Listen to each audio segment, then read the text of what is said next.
Good morning. I was just rejected from my morning workout for being 1 minute late. So instead, my husband and I went over to Academy. We love Academy. We had to get some stuff for kids' soccer. And now it's time for me to do HMU for the day because I have a show Zoom meeting. I have 2 podcasts. I have some social media things for some partnerships. And that all happens while the kids are at school. Woohoo! So I figured HMU Q&A. Hey everybody, I'm gonna wave to y'all. Thank you so much. All right, remember it's easiest if you put your little questions in the question little app thingy at the bottom of the page, because then I know that I won't miss it because it'll be there. All right.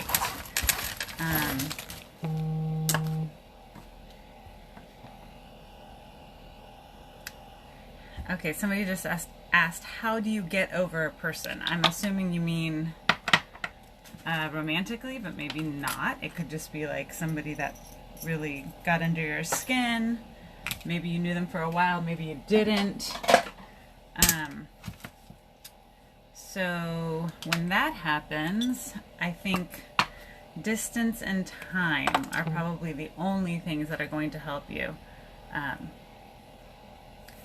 So I'm putting on my CeraVe Skin Renewing Gel Oil. I didn't get to work out because I got rejected from my class for being 1 minute late, and with all the corona stuff, they don't mess around, which is great. But yeah, so that's why I'm dressed in workout clothes, because I was supposed to work out. Hey. Oh. Okay. So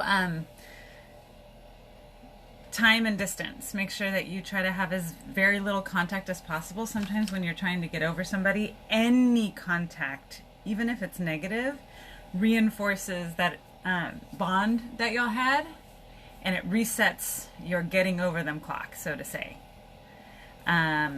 Somebody else just asked me how I like being on Married at First Sight. I love being on Married at First Sight. It is so much more than I would have expected. It's so real and raw, and I really love all that about it. And I'm filming my 4th season, which is very exciting.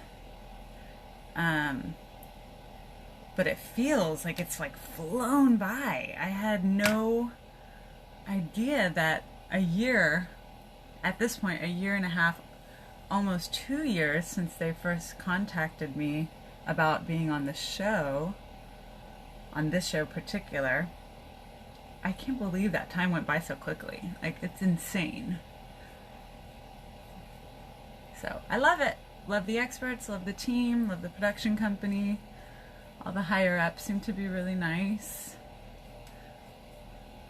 I love it. It's the integrity is there, which I really appreciate being a therapist. I appreciate the integrity of what we're trying to do.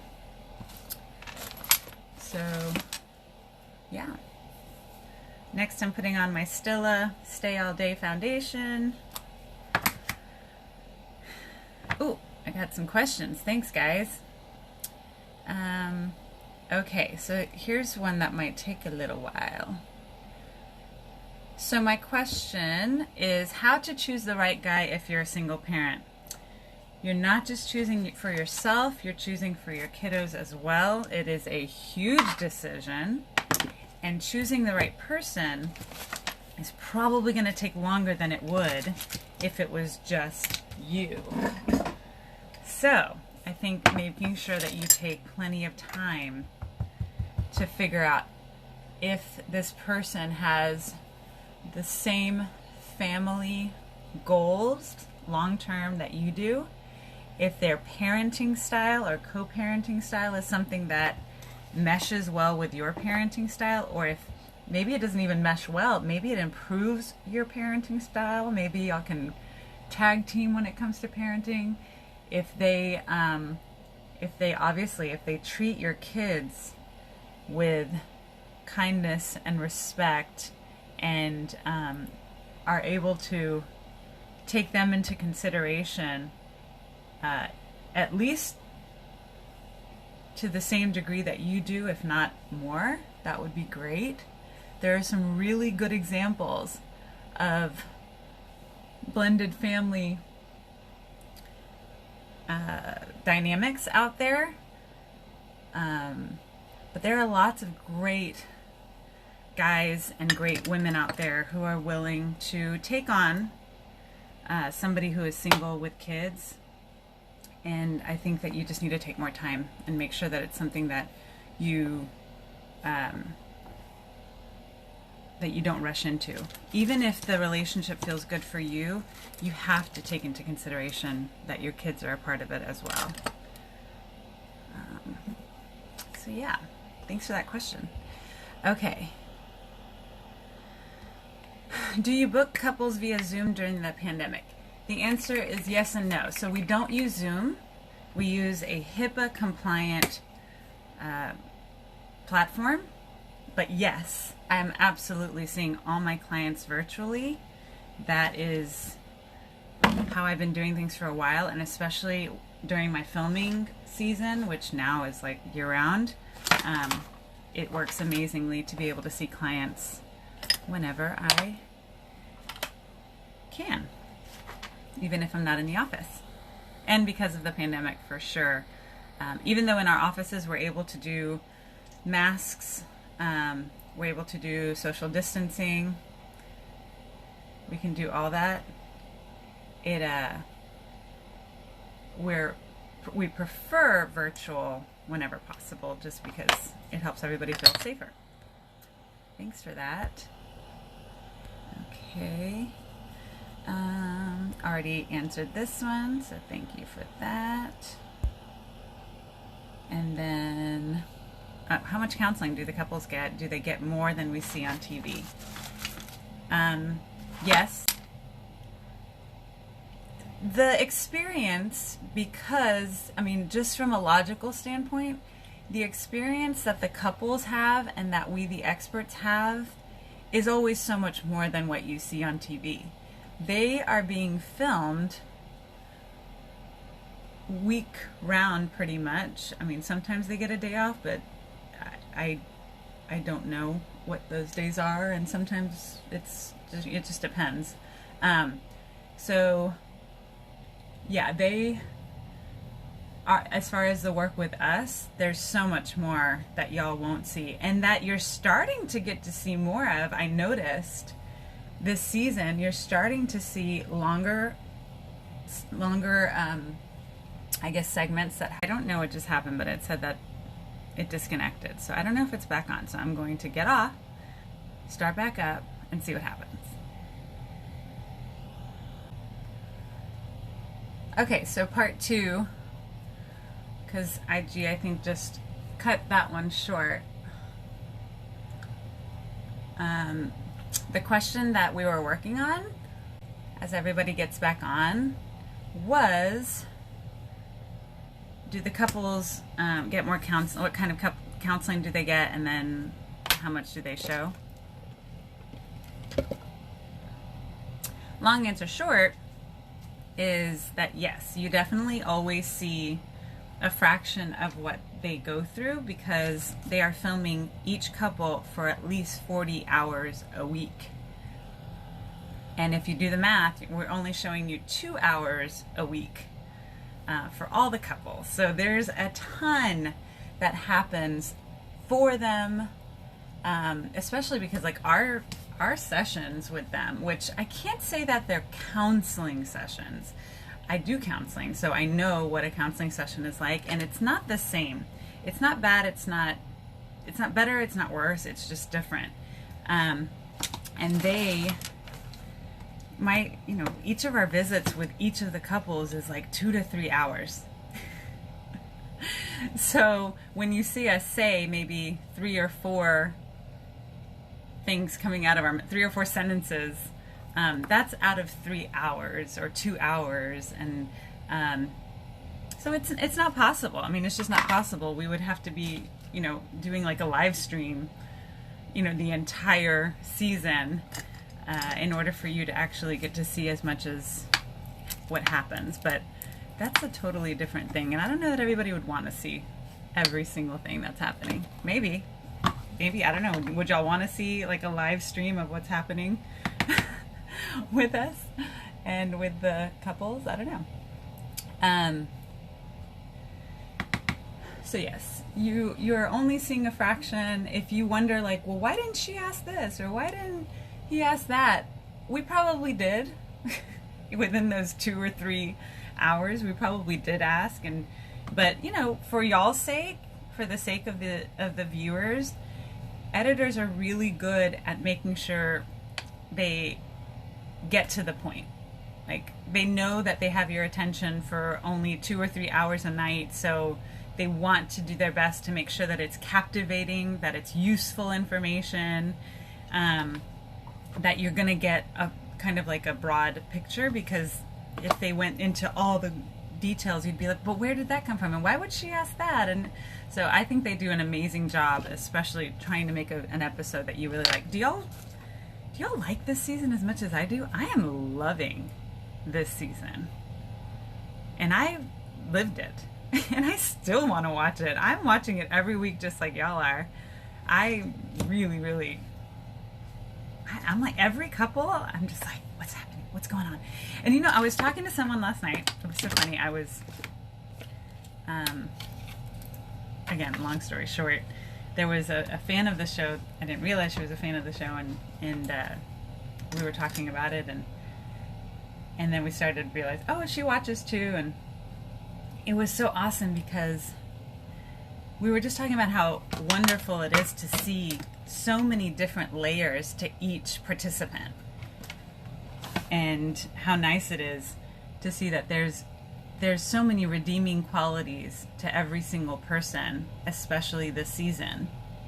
And editing is allowing us to see a really well-rounded person. One week they do things that maybe one person is like, oh gosh, no, don't do that. And then the next week you're like, that is awesome.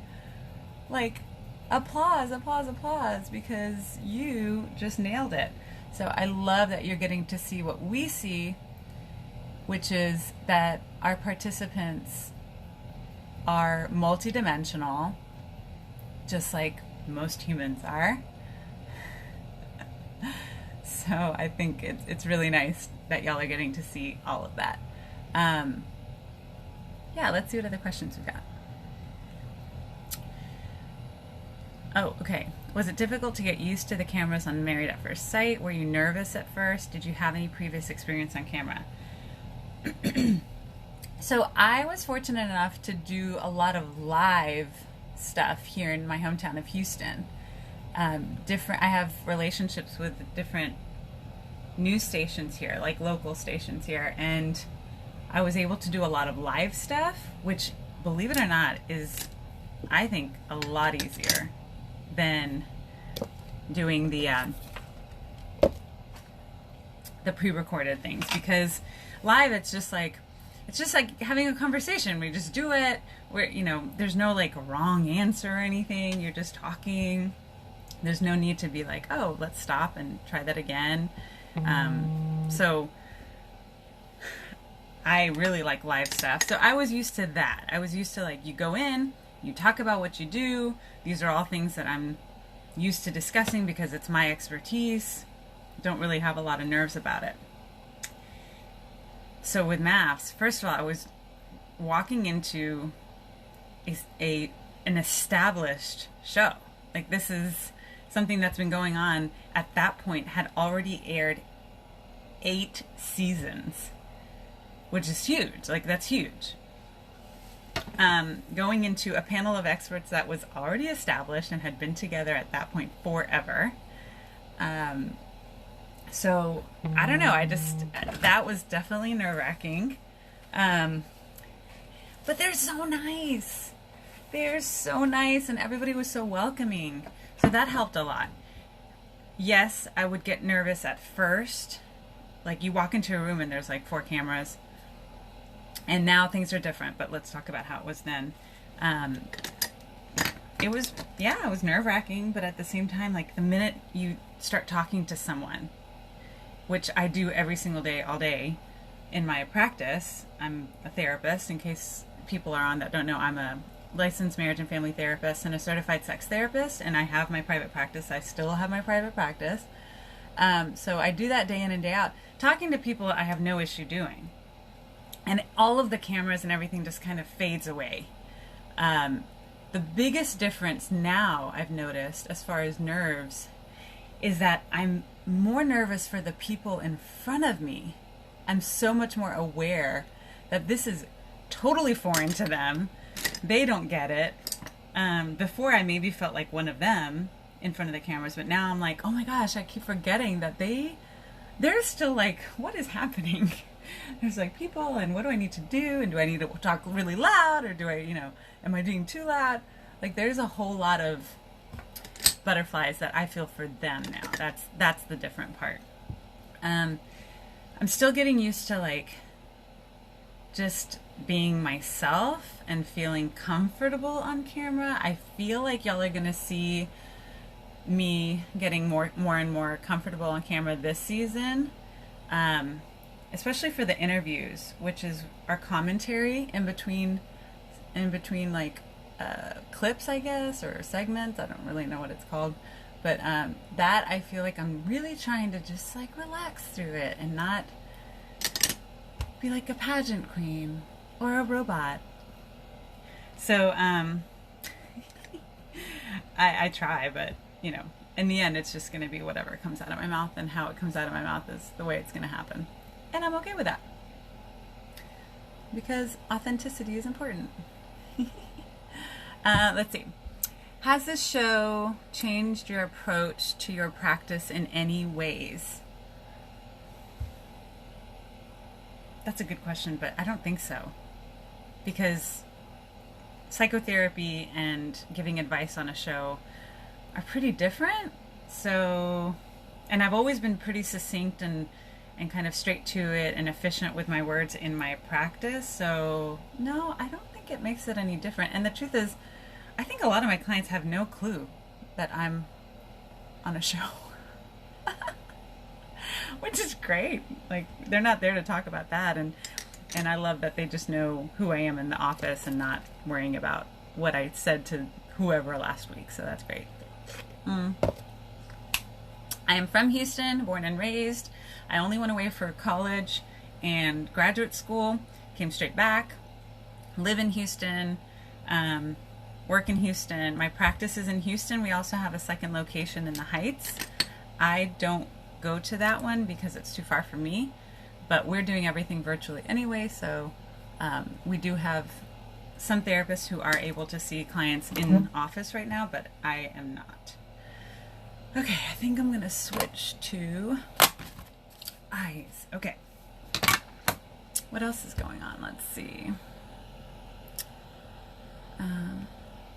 Why does it take so long for people to get divorced? In general, I would say some of the, some people's divorces in general, like I guess, I don't know if you're talking about in real life or on the show, but in real life, trying to figure out custody agreements and settlements and doing discovery and kind of the back and forth of all that is what takes forever. And what can drag something that could take 3 months into 3 years.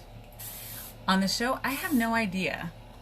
There are definitely like contracts and stuff involved that that's not my thing. I don't know. I have enough to deal with, but I have no idea. I don't know why it takes so long. Everybody's different. Everybody's situation's different, and so I don't know. Let's see. The questions.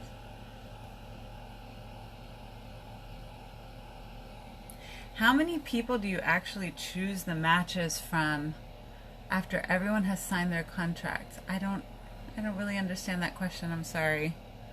We pick 5 matches. And we only reveal to those 5 matches, so 10 people. Anyone who has ever said that they were revealed to but didn't end up on the show is a liar. They just want attention, I guess. I don't know if anybody would ever say that, but if they have, that's a straight up lie. You don't get revealed to and said, hey, you've got a match, and then don't end up being matched, because there are only 5 matches. If that makes sense. And anyone who's ever said, like, oh yeah, I was supposed to be with so-and-so and this and that, like, no, you weren't. Again, I think people want attention, especially as the show gets more popular. I think people are looking for connections. Like, oh, I went to school with this person and this. I mean, that's what we do in life. We look for connections, especially if we think it's going to be received well.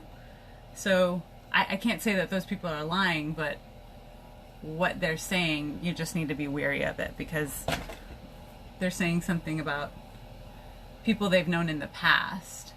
And the people that say that they know somebody now, they're not supposed to be talking about it anyway. So I wouldn't trust that, because they're probably either going to get sued or are just lying so that they can feel relevant online. And remember, online you can be anybody. So I wouldn't pay too much attention to that stuff. I hope that answered your question. Yes, I have been married to the love of my life for over 13 years now. Yes, I am married. I am legally married. It's a legal marriage.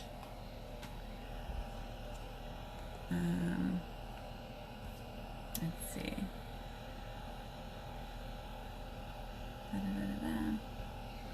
How to help your loved one understand you when you're misunderstood. It's been difficult for me. So an active listening exercise might be helpful.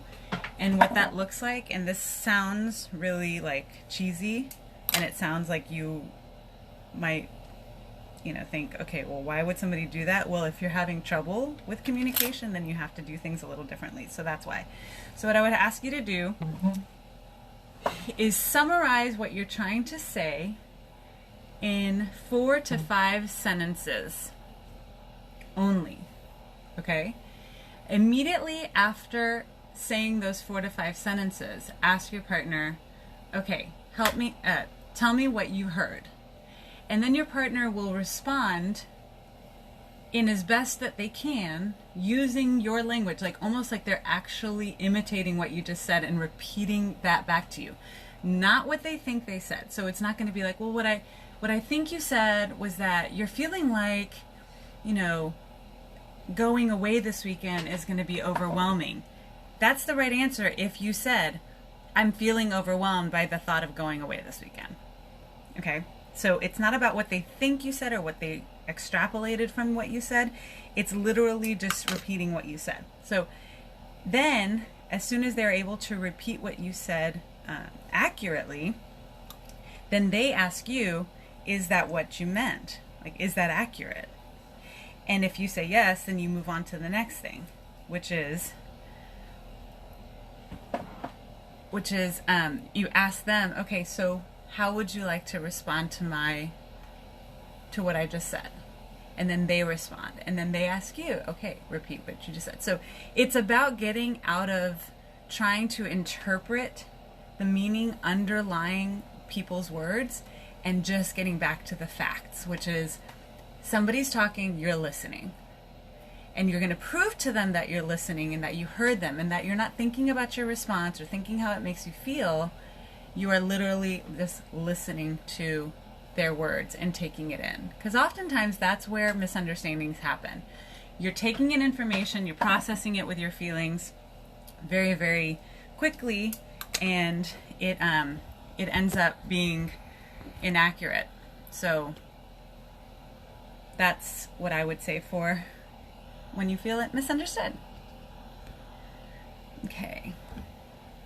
What's the biggest relationship hurdle you've helped a couple overcome? Oh gosh, that's so subjective. That is a tough one.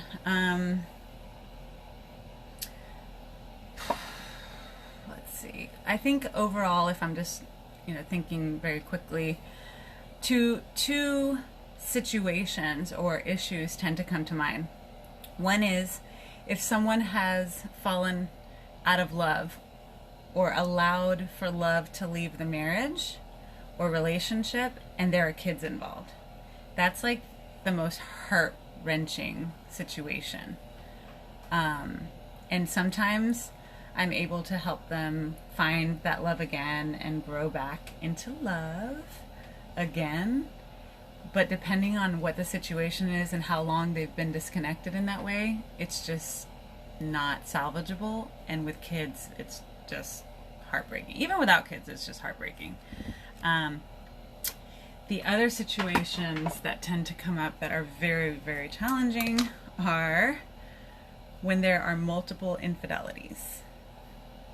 So dealing with cheating, affairs, one time, whatever, that's probably one of the hardest things to overcome, because you've basically, every time you do that, you are dropping a bomb in your house.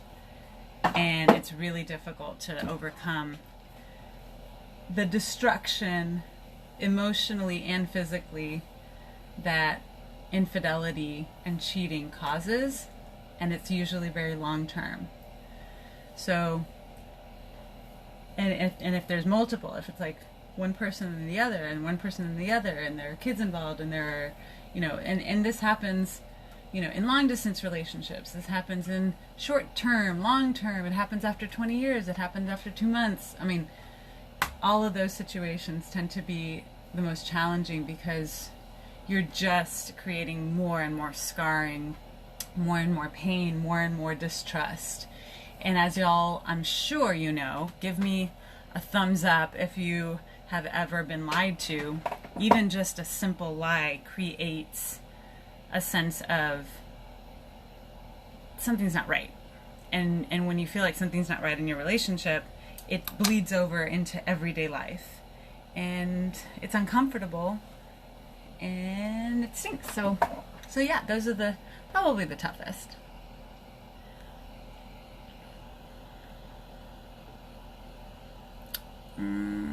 Let's see. Oh gosh, there's so many. Oh, so this is a great question. Let me just give you the answer. No, I'm not going to say anything. You will not get any spoilers from me. Not at all. No spoilers from Dr. Viviana. I love the way that all of this works and it plays out, and I love for everyone to be just as surprised as I was when we sat down at decision day. So yeah, I'm sharing that experience of surprise and anticipation with all of you, and I will continue to do so.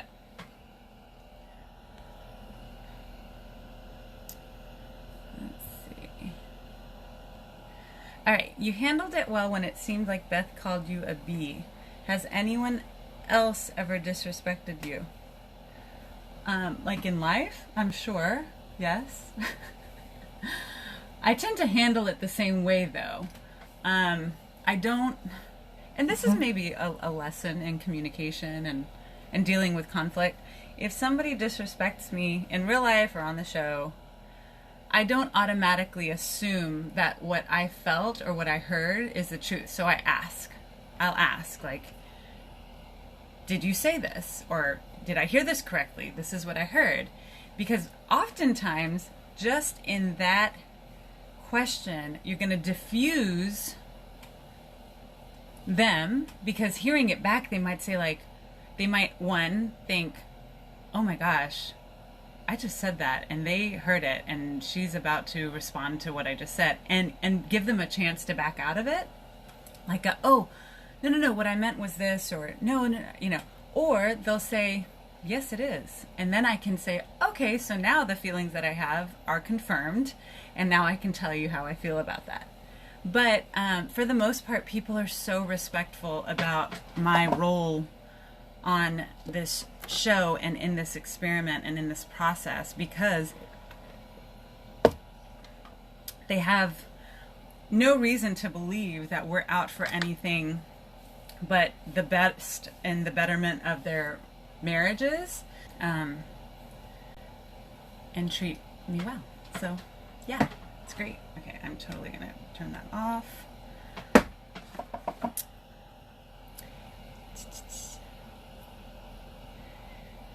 Yes, we have 2 children. Let's see, what other question? What advice would you give for relationships where both people struggle with mental health issues? If you are on medications, be compliant and talk about it before changing anything up with your medical provider. If you, so take your meds if you're supposed to be on them. And if you don't like it, talk to your doctor about it before you change it. The other thing is that you should be in therapy, even if it's just weekly check-ins. We always want to stay on top of things. That's all we can do in this life. We can't prevent things, but we can certainly try and work on things to make sure that they don't get any worse.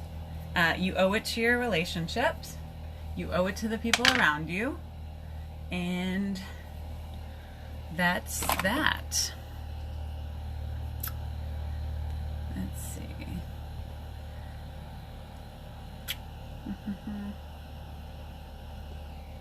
My fiance and I don't have sex often. I have brought it up, but he always says he's tired. Should I be worried? What is the normal sex frequency in a long-term relationship? Out of all of that, the most important thing that I hear is that he says he's always tired. That could be indicative of a serious health issue. That can be indicative of overwhelming stress. That could be indicative of a poor lifestyle, like healthy lifestyle is not going well. So I would say address that, and that should be your concern first and foremost, because if you're not experiencing physical health, it's very difficult to experience pleasurable sexual health. So you want to always take care of your physical health first and foremost. So if he's saying he's tired all the time, let's figure that out and figure out how to create more energy and address any health issues. Okay, good. I have some time. Let's see. Oh, as far as the rest of your question, should you be worried? Unless there's like other things that are happening alongside that, you know, if he disregards you, if he doesn't ever want to spend time with you, if he seems overly interested in other things, if if you don't really matter, is what I'm trying to say to him in other ways, and he shows you that, or she shows you that, but I don't know if you're with a woman or a man, but if that person disregards you, that might be a concern. But otherwise, it's more about worrying about the physical health. Because as we all know, it is very difficult to have energy, especially if you're not doing something to feed it. So do that. And then, what is the normal sex frequency in a long-term relationship? There is no normal. I know that that's such a cliche thing to say. I would say, even if you have kids, you should try to do something sexual or sensual twice a week. It doesn't have to be intercourse. But just show your partner that you're interested in them. And if it's not happening, I think y'all should talk about that and try to make sure that you both understand why it's not happening, so that it doesn't turn into resentment, because then resentment is not sexy, and then you're not going to want to do anything anyway. So talk about it first. I'm putting some primer on my lashes. It's from Lancome, in case anybody's wondering. it helps to turn my long lashes into fuller lashes. I bought some really fun faux lashes yesterday. I don't know when I'm going to wear them or if I'm going to wear them, but I bought them because they look like fun. And so if I ever want to do like a super glamorous look or over the top look, I might do that, but not today. Okay. I think the experts do a great job at choosing the couples. The wedding day for me shows the possibility of love. Absolutely! The wedding days are so exciting. Y'all, I am like on pins and needles waiting to see pictures and hear what's happened with all of the couples on wedding day. Like, all three of us experts are freaking out. So we're like, what's going on? What happened? What's going on? How do they look? What are the parents? Da-da-da. We want to know everything. So yeah, it's, those days are very, very anxiety inducing. Yeah, it's, I mean, you can feel it. Yeah. All right. Well, I'm continuing to go. If y'all have any other questions, just chime on in. I don't have any more. Well, I think let me see. Oh, yes, I do. Okay. How do you get over being hurt from a loved one after forgiving them? So they hurt you, then you choose to forgive them, but you can't forget. Sometimes it's helpful if you're trying to forgive someone from a hurt, if you give them opportunities to show you that they have changed. That's, sometimes if you feel like you can't get over it, it's because there haven't been any opportunities for them to show you a difference. That's not the case for everyone, but that's just like, again, we're just talking about general stuff, right? So, in general, that's what I would say. Okay. My wife was messaging a man, is this cheating? Well, it depends on what they were messaging about, but if it was lying and deceptive, whatever it was, I guess if that's your definition of cheating, then yes. But I think anytime you're lying to somebody and it's affecting your relationship and it's taking away from your own connection, then yeah, I think that could be considered cheating. It could be about anything, and if it's, again, taking away from your own connection and actively destroying trust, yeah, that's cheating. But I don't know. I mean, from what you said, they could be messaging about anything. And it could be about your upcoming birthday or something. I don't know. I don't know you, but it could be that. So be careful. Yeah. Oops. Do the couples have access to the experts after filming? Absolutely. Yeah. During, after, they have access to us, and I tend to create bride tribe groups, so follow up with those, and then there are always certain participants that I tend to keep in touch with, and they just tend to reach out more, and I reach out to them. But I also am not going to like force myself on people. If they want to move on from the show and have their own lives, like, that's cool too.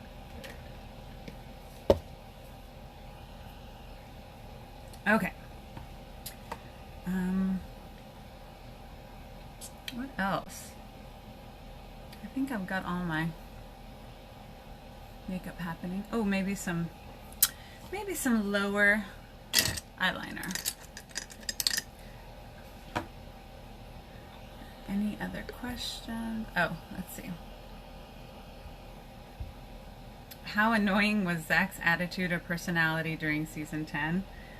I have a very different view of our participants than y'all do, just because, again, in previous seasons, they didn't show as much of the well-roundedness of a lot of them because they couldn't. I mean, it's just not possible for you to see everything about all of them. So having spoken to him more than just the times that were aired, even during Unfiltered, like he's always been very respectful towards me and us, and handles things with poise and for the most part grace. I think I respect that a lot. I don't get easily annoyed with people. I work with people all day, so I don't tend to see people as annoying because I know that there's more to their behavior than just what I see, and there's a lot of reason and context that I take into account. So I don't get to be like super annoyed with people. I'm pretty patient in that way. I mean, obviously there are times where I'm not patient, but at least on the show, I am very conscious of this is a stressful situation for them, for sure. Okay. Thank you for your encouragement for school. Fall semester just started and I'm loving it. Congrats! I think you're going into counseling or psychotherapy of some sort, so that's amazing. Good luck.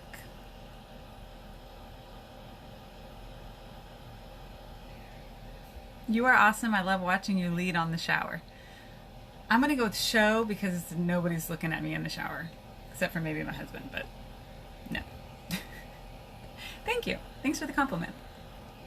How much does one's living situation with parents impact their chances of being selected for maths? We take everyone's situation into consideration. There's no like, you live this way, that's not going to work. Because I think that there could be someone out there who would be totally fine with that living situation and would appreciate it and love it. And so, yeah, we're very open-minded with what we're looking at, because it's not what I would want or what Pastor Cal would want or what Dr. Pepper would want.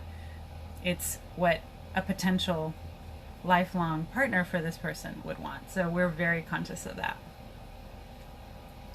It's not what we would want.